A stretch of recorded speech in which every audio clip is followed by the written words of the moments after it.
de Baio, Fina Paulos e Óscar Rei, que xa os temos aquí con nós. Que tal, moi boas? Hola, boa tarde. Hola, boa tarde.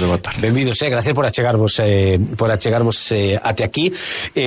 Vos xa vides destacando polo voso traballo con inteligencia artificial no instituto, con algúns premios vosos, dos vosos alumnos xa nos últimos tempos. Creo que hai pouquiño ainda ganabades outro, non? Non hai unha semana ou 15 días. Sí, pois como ben diste, habrá 15 días que vimos de recoller un premio no Festival de Cine Internacional Ourense. Levamos a dous nenos e foi unha xornada estupenda. Fomos a coñecer un pouquiño Ourense, a pasalo ben, e trouxemos un terceiro premio cunha pequena curta que fixeron os rapaces de cuarto da ESO ano pasado. Unha curta feita con inteligencia artificial? Sí, unha curta neste caso que ademais o que fai é un alegato ás humanidades, porque o que facemos é poñer en valor a literatura galega con dous poemas, un de Manuel María, Galicia, moi conocido, e outro é Cando a Luniña aparece, menos coñecido, de Rosalía de Castro, que foi musicado con inteligencia artificial, unha maneira de motivar tamén a rapazada e a chegalos a poesía.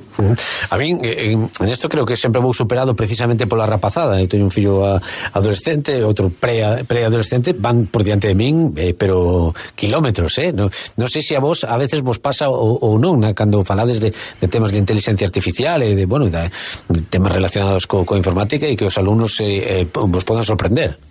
Home, sí. Ou intentades que non. Hai que disimular un pouquiño para que non se den conta. Pero os rapaces o que teñen é que eles moitas veces non teñen medo a que as cousas rompan, a investigar, a ver cousiñas novas. Nós somos, ti eres máis consciente de o mellor o dano que podes causar, pero bueno, eles están moi abertos a calquer cousa que lles expliques, e moitas veces chegan á aula e xa coñecen cousas e che contan, mira, podemos facer isto ou aquelo. Hoxe en día os rapaces son moi innovadores. Gustalles innovar moitísimo. De todas as maneiras, eu sí destacaría unha cousa, si hai esa predisposición a aprender, pero competencias digitales non te creas que hai tantas, non? ¿Sí? Refiarme a, por exemplo, un correo electrónico, vale, sí, mandamos un mensaxe con un correo electrónico, pero que máis podemos facer con eso? Moitas veces esas competencias digitales básicas, ou mismo cando hai que mandar un correo electrónico con un dato asunto de moita cantidad, como sales dese problema? Aí é onde se coxea un pouco. Teñen unha gran facilidade para o táctil, para coller unha red social e escribir, pero as competencias digitais que realmente é o que dan productividade despois a hora de traballar e tal, aí é onde coxen. Por eso o sistema educativo está ofrecendo, claro, na ESO cada vez máis este tipo de materias. Bueno, nos cando pensamos en inteligencia artificial e educación, o primeiro que nos ven á cabeza é que os rapaces van a aproveitar o ChatGPT para facer os traballos en vez de facelo eles, pero vos dades a volta e xa non son no sistema educativo, sino para toda a sociedade, que queredes amosarnos as vantaxes, non? Que ten a inteligencia artificial para a sociedade, que é o título deste libro, que por certo é o primeiro libro en galego, non? Sobre este tema. Sí, que nos saibamos, e de feito eu comecei o ano pasado dando a asignatura de cuarto da ESO, que se chama igual Inteligencia Artificial para a Sociedade, e non había material ningún en ningunha libraría, nin este ano, pois dímonos conta e xemos aproveitando un pouquiño os coñecementos que temos, as formacións que imos dando, os cursos que facemos, pois non nos imos facer de ouro con este libro, ni moitísimo menos. Oye, pero nunca se sabe. Bueno, sí, J.K. Rowling empezou claro, por aí e mira onde acabou, non? No, pero a nosa idea é proporcionarlle material, darlle recursos a outros compañeros que están impartindo tamén esta materia, e tamén a xente que se quere iniciar neste mundo, e que moitas veces o que falta son esos primeiros pasiños que alguén nos dé para guiarnos e logo poder continuarnos sós. Claro, eu de feito é algo importante e interesante destacar. Eu estaba na aula CEMIT a semana pasada dando unha formación precisamente sobre IA xerativa de texto, e chegamos a ChatGPT, e a un dos alumnos ocorreuse o seguinte: por que non axuntamos un boletín de axudas de familias a ChatGPT e lle preguntamos que axudas hai para a xente da miña idade, non? Claro, ao final estaste dando conta de que ChatGPT igual xa non é ese copy-paste que pensamos, sino que nos pode levar a un plus de productividade, a un plus de sacarlle un rendemento, incluso unha familia en sí, non? Buscando nun boletín de axudas, pois que moitas veces te mareas no BOE ou no DOGA e te axuda, claro. Para facerche un bo resumen ou unha busca un poquinho máis exhaustiva. Bueno, o libro, como enfocades? Que partes ten, como o distribuídes, non? En canto a contidos. Bueno, a nosa idea foi desde un comezo que fora un manual, un libro, unha referencia totalmente práctica, o que comentaba antes, tanto para un profesor compañeiro que ten que impartir esa asignatura por primeira vez e non ten material ou non sabe como comezar, como para calquer persona que queira empezar a traballar con ferramentas de inteligencia artificial. Ten un primeiro tema así un pouquiño teórico e logo enfocámolo todo a aplicacións prácticas onde se basa en nos unha pequena explicación, unha demostración de que é o que se pode facer cunha ferramenta e logo propoñemos exercicios. É todo práctico total, están todas as prácticas, todos os exercicios propostos, fixémolos nós previamente, están todos probados, co cual non debería de haber erros e...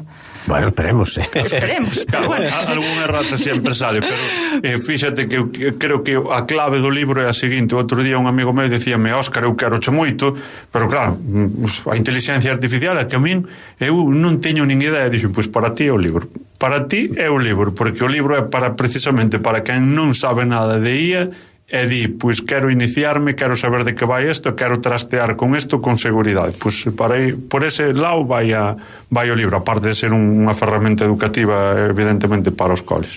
É dicir, que se o queremos regalar a alguén este Nadal vai fantástico, non? Pues estupendo, sí. Estupendo. É un agasallo genial, xa están en todas as librerías. Sí, aproveitamos desde aquí para agradecer a Medulia Editorial que nos dá a oportunidade, porque nós somos primeirizos, evidentemente pues non sempre é fácil apoiar unha idea destas características, neste caso dunha editorial pequena da Coruña, que nos dou esa oportunidade, a Diana Varela concretamente, unha loitadora polo idioma, e bueno, o proxecto pareceu interesante. Sabemos que non vai a ser quizás o proxecto de ouro para que un editorial pois poda colocarse aí a primeira liña, pero dende logo é unha oportunidade de divulgar e democratizar a inteligencia artificial.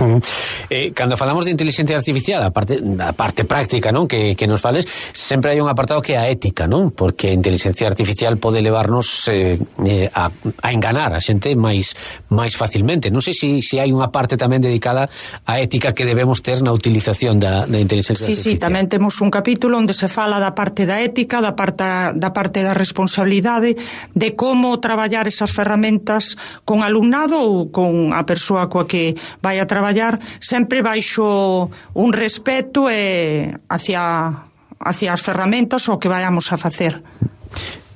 Con exemplos prácticos tamén, claro, porque efectivamente enseñamos desde o que é un deepfake hasta como unha xeración de vídeo engañosa pode chegar a causar fraude, non? E tamén vinculando a nova legislación europea que dende agosto deste ano está xa en marcha para proteger a todos os cidadáns, a cidadanía europea.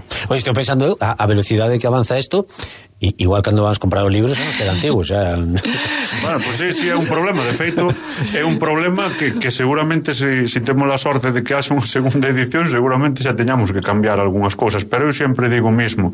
O importante é que teñamos a base para que despois, se hai actualizacións, pois un poda asumila sin problema. Igual que aprendemos a conducir un coche, despois van salindo novos modelos, claro. Pero estamos aí, non? Neso estamos. Temos que ter medo a inteligencia... No, ao libro non, digo a inteligencia artificial. No, nin ao libro nin a inteligencia artificial. Pensamos que unha disciplina, algo que temos agora e o que temos que facer é aprender a manexala. Temos que aprender e usala porque nos vai a permitir facer moitas cousiñas que son automáticas, rutinarias, e ese tempo que gañamos, que nos ofrece a inteligencia artificial, nos poderemos dedicalo a outra cousa. Nos, por exemplo, como profesores, facilítanos moitas tarefas, e ese tempo que nos gañamos en vez de estar buscando libros ou estar buscando exercicios por internet ou noutras biografías, o que podemos facer é atender persoalmente a un alumno que ao mellor ten certas dificultades e necesita unha atención máis concreta. E as ferramentas de inteligencia artificial permítennos gañar ese tempo para adicarlo, pois, neste caso, a un alumno que necesita que estés dun xeito persoal con el ali.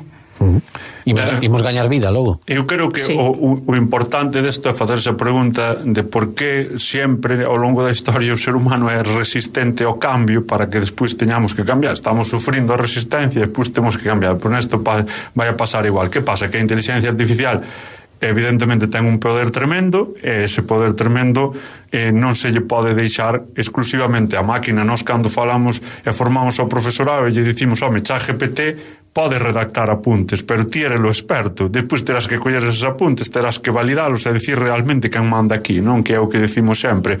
Podemos escoller uns exercicios, pero esos exercicios depois hai que leválos a aula, a túa aula do Instituto Agra de Raíces ou do Fernando Blanco, co teu alumno con peculiaridades, con diversidades, e deso se trata. E iso, polo de ahora, a inteligencia artificial ainda non é capaz de facelo, non adaptarse á aula onde estás ti. E despois, se é capaz de facer, pois nós, o profesor terá que buscar o seu sitio, abandonar esa centralidade, non, educativa que lo vamos tendo sempre, buscar máis o acompañamento do alumno, non, que deso se trata nestes momentos a educación, acompañar máis que mandar, digamos.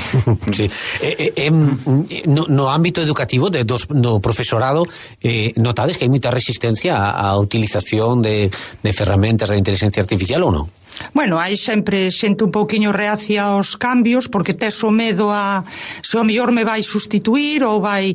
Pero bueno, nós deixamos claro nas formacións que imos que é algo que veu para quedarse, temoslle que sacar proveito e pódese facer con ela moitísimas cousas. E faixe escondidas, é dicir, hai xente que igual públicamente non, pero depois vai e busca e utiliza... Sí, eu creo que hai moita curiosidade por aprender e poder ver e saber a ver que é o que se pode facer con ela.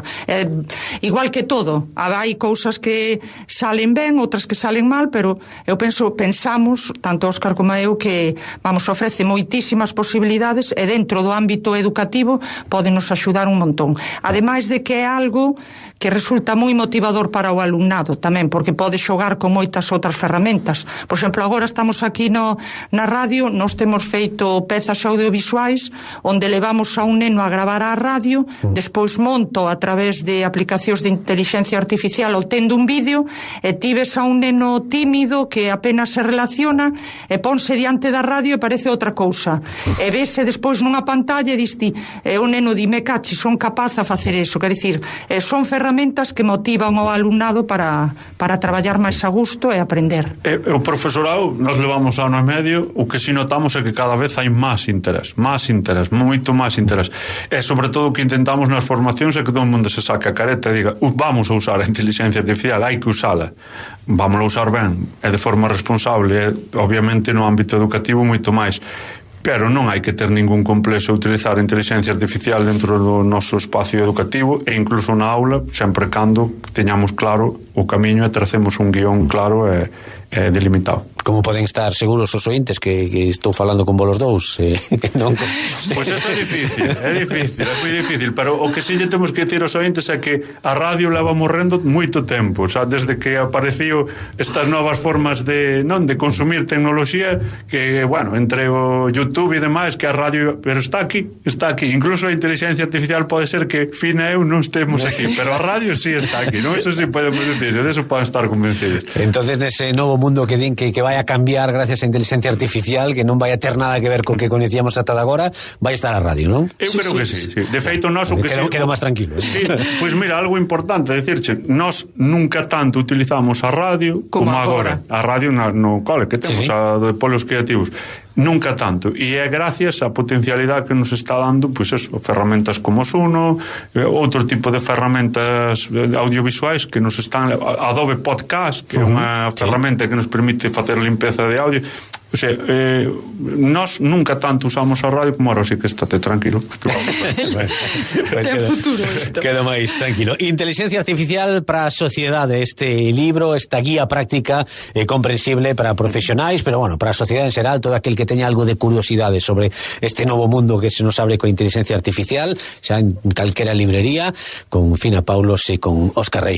Moitísimas grazas por vir ata aquí, noraboa polo libro, por todo o que levades feito nun instituto en en Baio cos vosos alumnos, que ao final pois é unha vantaxe para a Costa da Morte ter un instituto en donde se aborde este tema tan de actualidade, tan importante, e que tanta repercusión vai a ter, bueno, con o movimento de Coruña, con ese bueno, centro que vai a haber sobre inteligencia artificial aí, que tamén é unha vantaxe. Pois pola nosa parte, bueno, supoño que Fina tamén, grazas a vos,